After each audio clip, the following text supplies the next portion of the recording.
Hi everyone. Like the video said, my name's Dominic McGregor, and I'm an alcoholic. And I'll give you a little bit of a backstory to how I actually discovered that. So as the video said, I am the co-founder of the business called Social Chain Group.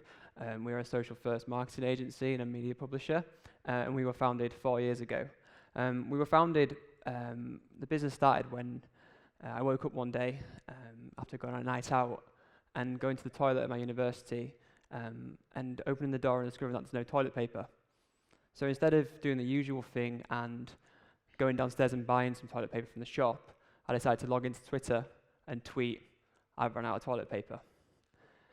That gave birth to student problems, which then followed myself around university for the next couple of weeks, documenting my life and what I was going through. And in the space of 4 weeks, it grew from just 0 to 50,000 followers across Facebook, Instagram, and Twitter. This led me to meet my co-founder, who messaged me and said, "Do you want to make some money?" Bearing in mind that I can't afford toilet paper, I quickly took him up on the offer. So I met him in a bar in York, and we talked about all kind of things, student-orientated, what his plans were for his business. And after an hour-long conversation, I decided to drop out of university and join him, much to my mother's hatred of me. She allowed me to drop out of university and go and start this business. For the first 18 months, we were kind of really figuring out what we were trying to do and where things were going to go. We kind of stumbled upon things that worked, and one of our clients who we work with on a kind of contractual basis said to us, "Would you like some investment?"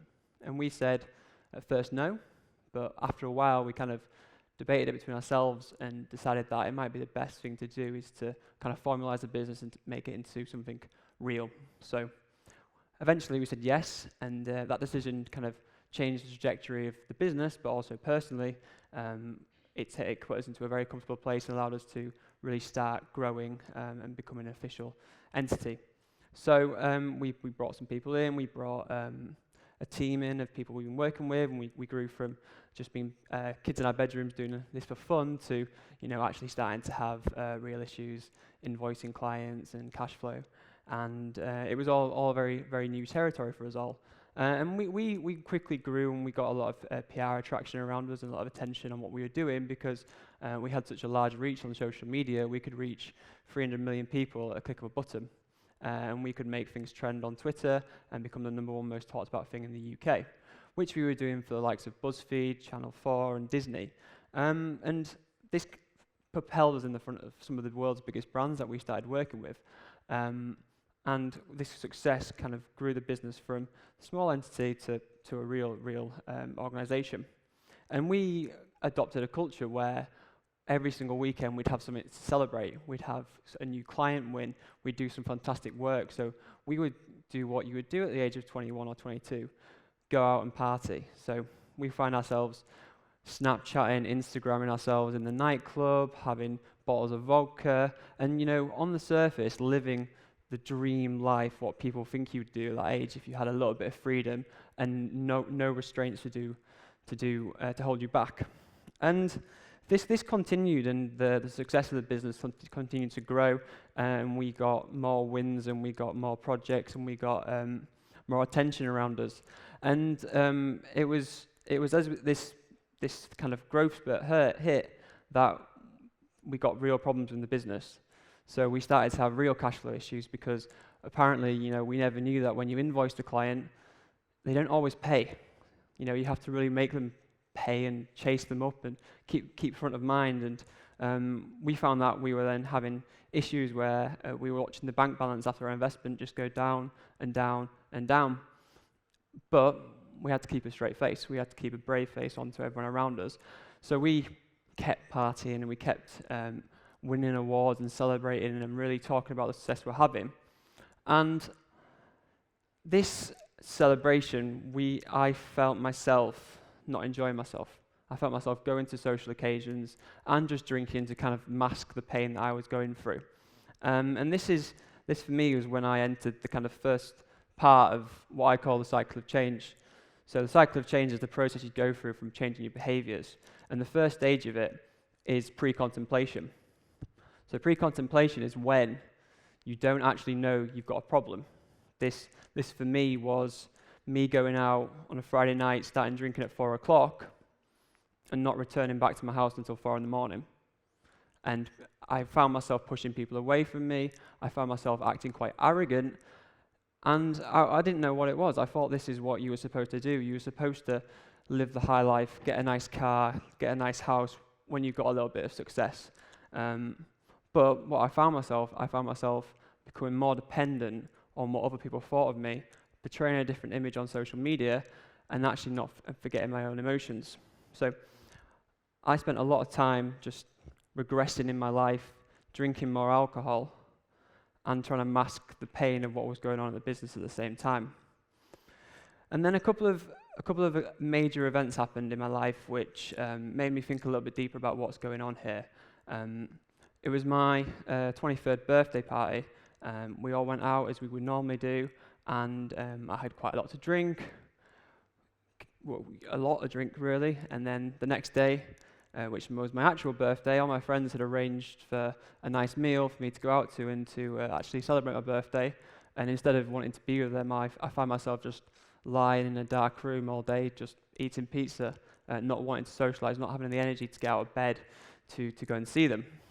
And in them moments, you start to really contemplate what's going on in your head, why are you acting like this. You start to become unrecognizable to yourself. And secondly, there was another event a couple of weeks later, which we were invited to the opening of a new bar in town, free drinks and free food all night. And if you were watching my Instagram story that night, you'd think, God, that looks so much fun, why can't I be there? But what we actually seen in the background is the person holding that phone is not happy. So I'm there, I'm drinking, and I get to the point where we have the free food, we have the meal, and I just disappear from all my friends. I go off to a corner of the bar where I just sit there and order a bottle of wine for myself, and I drink it in about 20 minutes. In that occasion there, I thought, okay, I need to get away from these people. I don't want my whole team to see me when I'm drunk. So I made a decision to take myself home, get in a taxi, and in the taxi I kind of just fall asleep, pass out, a little bit delirious, and I get home, and on the walk home, on the way down my drive, I trip, and I break my ankle, and I end up crawling along my drive to my front door to climb up my stairs to wake up the next day with my ankle the size of a bowling ball. But it was a Thursday night, so it's a Friday. I have messages on my phone from people at work asking where I am. I have clients calling me saying, asking for reports and information, and I'm lying in bed with an ankle, and I need to go to A&E. So I've got to the point now where Social Chain, we have about 50 people. We have working with some of the biggest brands in the world, and I'm sat in A&E thinking, what the hell am I doing with myself? So I start to contemplate that I actually have a problem right now. I need to make a change in my life. I can't keep living like this. So I kind of think to myself, okay, maybe if I start exercising, maybe if I start eating healthy, and maybe if next time I go out, I just have one drink. One drink, that's not going to be any issue. So the whole time that I'm sat there drinking, I'm just trying to mask the feelings I'm having of emotions right now, of trying to escape from the pressures of business, because 18 months ago I sat in university with no problems at all, but now I'm responsible for a whole team of people. So the next stage after contemplation is I'm admitting to myself that I have a problem, but I need to do something about it. So I start to prepare myself to take an action. So ones that, like I said, the action there is to limit myself to one drink a night, just one. And that's my pledge to myself that I'm only going to have one drink out. And then I need to maintain that behavior. So go to my first night out after saying that I'm only going to have one drink, and guess what happens? That one drink turns into 2 drinks, which turns into 3 drinks. And I've become the most drunk I've ever been in my life, to the point where I become arrogant. I start insulting people who are my friends, and act in a completely derogatory behavior towards people that I care about. The next day, I wake up, and I've realized I've relapsed straight away. That change didn't last very long. And I really need to learn from this. So the upward spiral says that I'm going to learn from this and I'm going to get better. But all that hard work that I've done, I go straight back to that preparation point. I need to make this change again. And now, I would probably say I've hit rock bottom. I've hit a point where I'm hurting other people around me. I'm hurting people who care about me. My own mum said she didn't recognise who I've become. And I have no other option yet. I have to do something about this, otherwise I'm going to lose everything I've worked for. I'm going to lose my business, I'm going to lose my friends, and I'm going to lose my family. So I have to take a little bit more drastic action now. I have to do something which is actually going to make a change in my life. So I thought long and hard about it. I had a very open conversation with my business partner about what I'm going through, and we came to this conclusion that I need to speak to a therapist. And for me, therapists were always designed for individuals who were crazy. I'm a 23-year-old guy. I don't need to go and speak to a therapist. That was my thinking. But after a while, I thought, you know what, I need to really do something quite drastic here. Otherwise, I'm going to lose it. So, booked myself to see a therapist on the 24th of July 2016. I went to his little house, walked in, thinking, what am I doing here? This is pointless. Sat me down, and I spoke to him for 45 minutes about everything that's going on in my life, how I'm feeling, my mood, my emotions. And he sits there and says, well, you're struggling with anxiety. You're anxious about the future. You're anxious about the business. You're anxious about making sure that you can make payday for the team. You're feeling a little bit like an imposter because you're a 23-year-old guy running this business, which is growing beyond anything you ever imagined. And you turn into alcohol to mask your feelings. And as soon as he looked at me in the eye and said that, something clicked. I understood. It was the fear of the unknown of what I was going through which frightened me so much. And it was my own thoughts that I was running away from when I was turning to alcohol. So I'm at the point now where I've taken an action, and I'm going to stop drinking.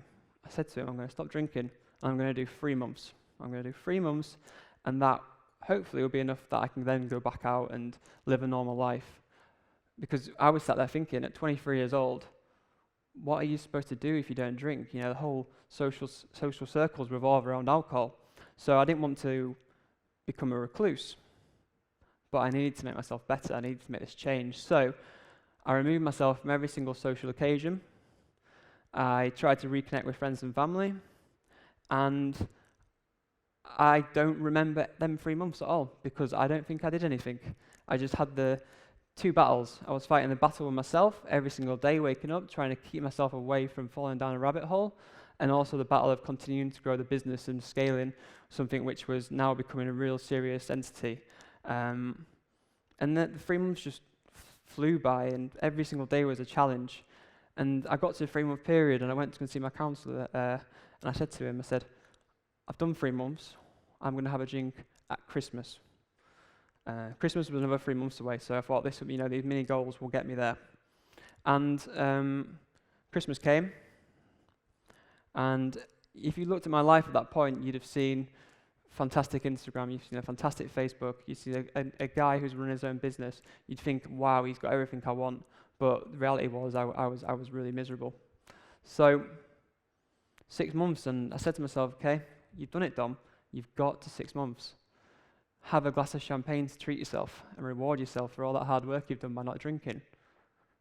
And I said, hang on a minute. Have a glass of champagne. If you don't smoke for a year, you're not going to have a cigarette to reward yourself. If you don't eat junk food, you're not going to have a burger to say, okay, there you go, well done. So why would you reward yourself with the thing you're running from? So I said, in that moment, it ticked for me. I knew that I never needed to drink again to be happy. So I said to my counsellor, I said, I don't ever need to drink again. I'm never going to drink again. So now, I've taken the action, and my life is about maintenance. I have to maintain this change. I have to wake up every single day and focus on making myself in the best position I can to address what is coming towards me. And what is coming towards me now is the business has scaled to 200 people across 5 offices in New York, 2 in Germany, and 2 in the UK. And we're working, continue to work with some of the biggest clients, and we're on a roadmap to become a public company. And the problems are getting bigger and bigger and bigger. And what I've built is a stronger resilience to be able to deal with them. Because as you guys know from previously, the next stage of the cycle is a relapse. And this problem is becoming more and more apparent with big people in the spotlight. If you look at some of the celebrities recently who have gone through these kind of issues, you have Demi Lovato, you have Mac Miller, you have Kate Spade, and you've got to ask yourself the question: what are they doing? Why are these people who on the surface have everything they want miserable? And it's a very difficult question to answer. You've got to really believe and control your own emotions to get through the things life throws at you. And I fully believe that I will never drink alcohol again, on the assumption that I don't want to lose my life when I'm young. Thank you.